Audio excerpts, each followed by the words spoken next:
Halo teman-teman, kali ini Rancang Bangun ingin membahas terkait perhitungan perencanaan daya dukung tanah atau DDT untuk fondasi dangkal atau shallow foundation menurut Terzaki dan Peck dengan menggunakan Excel. Ini menjadi bagian dalam playlist ya, istilahnya playlist perencanaan fondasi dangkal dan di mana perhitungan Terzaghi dan Peck ini merupakan part 1 dalam perencanaan ini.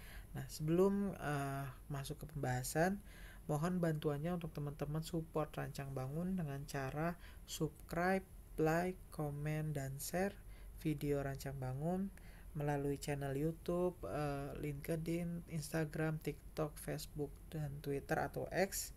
Dan juga jika teman-teman ingin melakukan donasi untuk keberlangsungan Rancang Bangun, bisa dilakukan dalam aplikasi Traktir. Disclaimer sebelumnya, sebelum ke pembahasan, semoga teman-teman dapat memahaminya. Oke, jadi di sini dalam melakukan perhitungan daya dukung tanah dengan pondasi tapak persegi, di sini kita butuh ada data data laboratorium ya. Di sini ini merupakan data laboratorium di mana di sini udah ada boring sampelnya, terus habis itu kedalaman dari pengetesannya, ada pengujian apa saja yang dilakukan, triaksial, terus ini yang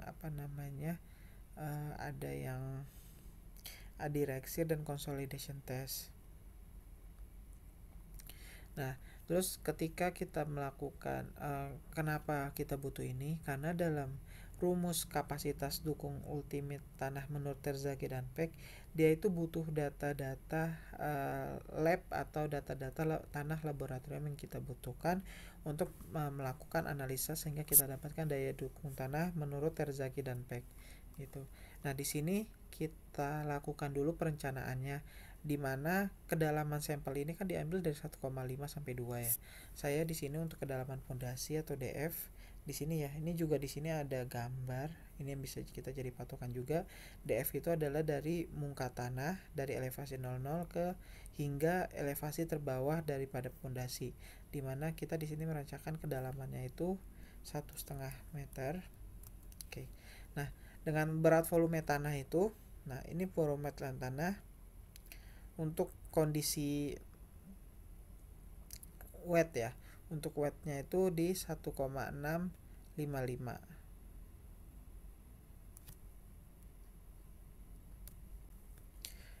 Lalu kita masukkan nilai wet density-nya itu 1,655.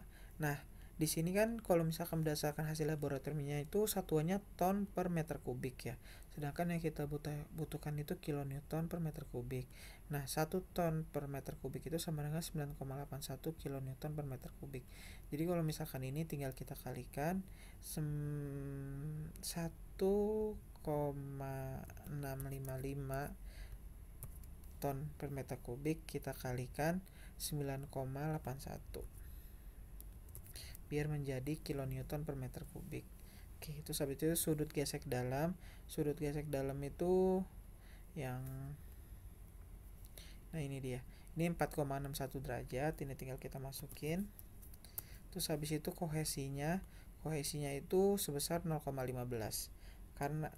Karena ini juga satuannya kilogram per sentimeter kuadrat, sedangkan yang kita butuhkan kPa, nah itu kita kalikan 98,0655. Walaupun sering juga orang langsung kali 100 itu juga bisa gitu. Nah, terus habis itu lebar pondasi arah X. Nah, ini BX kita asumsikan kita kita desain itu pondasi dengan lebar 1 BX-nya, terus BY-nya ke arah Y juga 1. Tebal pondasinya kita asumsikan H ini 300 mili ya. Berarti kalau 300 mili itu 0,3 meter. Lebar kolom arah X-nya, BX-nya ini yang pedestalnya ini kita buat aja di 30 juga. Ini kita desain di 0,3, ini juga sama 0,3 gitu. Nah, terus di sini kita udah mulai masuk ke dalam perhitungannya. Pertama, kohesi tanahnya, C-nya itu 14,71 kPa, kedalaman pondasinya kita desain 1,5 meter, berat volume tanahnya itu 16,24 kN kubik, lebar pondasinya itu 1 meter, panjang pondasinya itu juga sama 1 meter.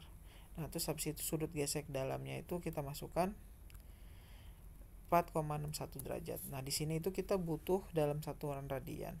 Berarti ini 4,61 dibagi 180 dikali pi ya. Biar kita dapatkan radiannya. Oke, untuk dapetin nilai A-nya, itu kan X ini eksponen, ini sama dengan eksponen. Terus habis itu 3 dikali pi dibagi 4 dikurang ini ratnya dibagi 2. Oke. Nah, ini harusnya di dalam kurung lagi. Terus habis itu ini dikali sama tan sama ini ratnya. Oke. Nah, ini kita dapatkan nilainya 1,205. Oke, jadi untuk menghitung KP gamma ini rumusnya ada 3 dikali tan kita kuadratkan 45 derajat ditambah 1,5 dikali sudut geser dalamnya ditambah 33 derajat. Nah, di sini karena ada rumusnya menggunakan derajat, jadi kita jadikan derajat semua dulu ya, nggak dijadikan rad, tapi nanti dalam perhitungan kita juga jadikan rad, kita dibagi 180 dikali pi. Oke, 3 dikali tan dalam kurung 45 ditambah setengah dikali ini 4,61 ditambah 33. Oke. Nah, ini oke.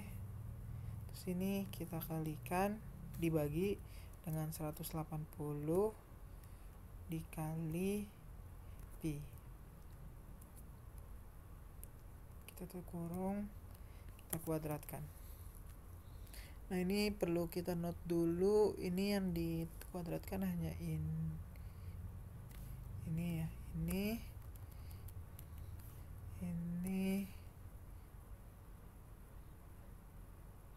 dijumlahin udah, ini temannya ini udah, terus ini dibagi pi dulu, terus banget.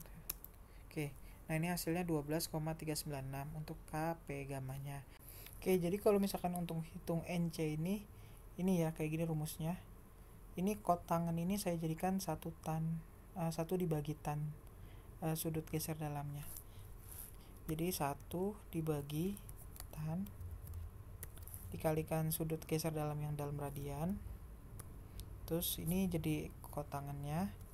Lalu kita kalikan dengan ini eksponen ini yang A, tapi kita kuadratin. Ini kita kuadratkan angka 2. Oke, kurung. Nah, ini buat pemisah, karena ini kan sebenarnya ini ya, eksponen ini dibagi yang ini dikurang 1. Jadi kita masukin lagi dalam kurungnya. Terus ini dibagi dengan dalam kurung 2 dikali cos dalam kurung pi dibagi 4 ditambah sudut geser dalamnya kita bagi 2. Nah, habis itu yang ini tuh ini dikuadratin. Oke, terus kita tutup kurung. Nah, ini udah jadi satu bagian yang bawah ini, terus sama yang ininya. Jadi yang ini eksponen ini dibagi 2, terus baru kita kurang 1 buat nutup. Oke. Nah, ini hasilnya 7,190. Terus kita hitung NQ-nya. NQ ini yang ini.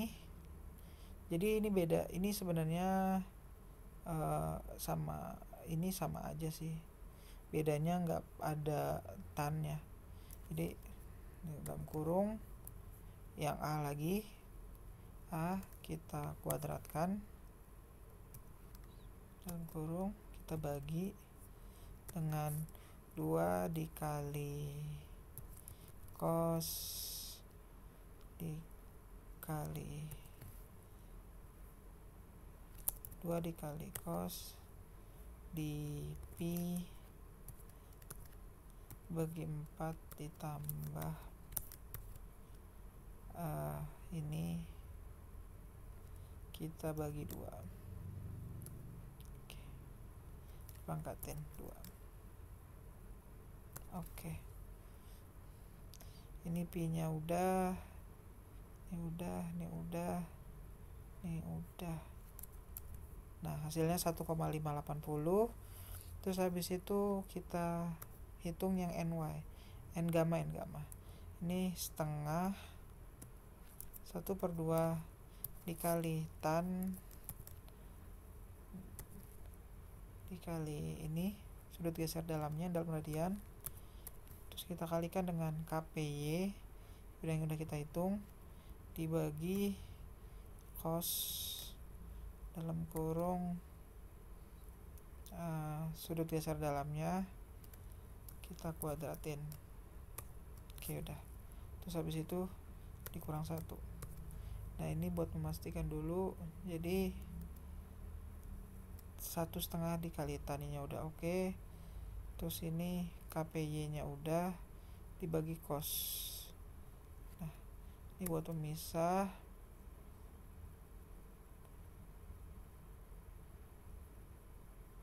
Wait bentar. Nah, ini 128 dibagi cos ini dikuadratin kurang 1.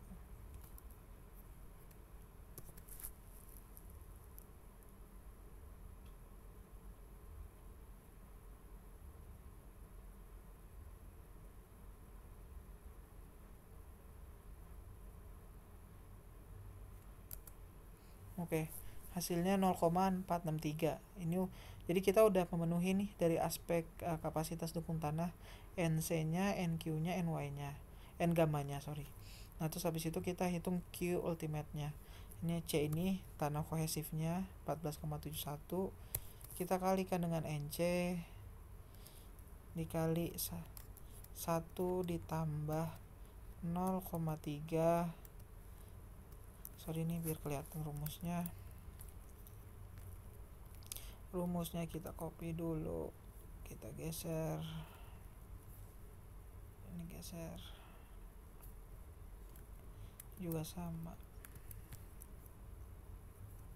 Oke, jadi tanah kohesif dikali dengan NC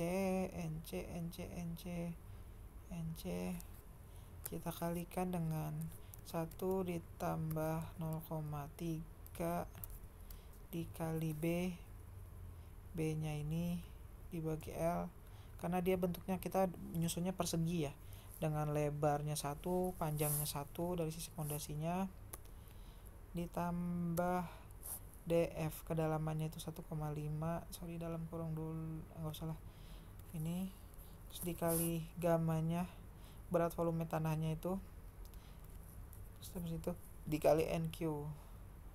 Oke, ditambah 0,5 dikali B dikali N gamma dikali 1 dikurang 0,2 dikali B 1 dibagi 1. Oke. Ini kita dapat 176. Nah, ini karena ini berdasarkan kapasitas dukung tanah untuk pondasi dangkal itu berdasarkan peraturan SNI 8460/2017 terkait persyaratan perancangan kita ke atas dulu, persyaratan perancangan geoteknik Nah, ini untuk pondasi dangkal itu minimum safety faktornya itu sebesar dibagi 3, dan untuk pondasi dalam itu 2,5. Jadi di sini dari hasil ini kita bagikan 3. Nah, ini hasilnya untuk untuk daya dukung terzaginya. Jadi kita dapatkan 58,72 kN per meter persegi dengan pondasi dangkal 1x1 dengan kedalaman 1,5 gitu. Ini untuk daya dukungnya. Kurang lebih demikian untuk perhitungan terzagi. Kita telah mendapat dari data tanah ya, dari hasil hasil laboratorium dengan menggunakan triaksial. Ini kita juga udah dapatkan parameter karakteristik tanahnya. Terus di sini kita rencanakan tanahnya 1,5, lalu lebar pondasi panjang kali lebarnya 1x1 dengan tebal pondasinya 0,3. Kita dapatin berdasarkan perhitungan dan parameter lainnya dengan menggunakan terzagi, nilainya 58,72 kN meter persegi. Kurang lebih demikian dari saya untuk penjelasan terzagi. Kedepannya juga ada beberapa part lain terkait pembahasan menggunakan rumus Meyerhof dan untuk pondasi dangkal dan rumus lainnya, dan juga ada perhitungan untuk pondasi dalam. Kurang lebih seperti itu. Terima kasih, mohon maaf jika ada salah-salah kata dan salah penyampaian. Jika mungkin ada yang apa yang saya sampaikan kurang sesuai, mohon dapat dikoreksi sehingga menjadi forum yang bermanfaat ya untuk semuanya. Jangan lupa juga minta tolong untuk di like, subscribe, komen sosial media dari Rancang Bangun, dan juga jika ingin berdonasi bisa dilakukan di aplikasi Traktir. Kurang lebih demikian. Terima kasih atas perhatiannya.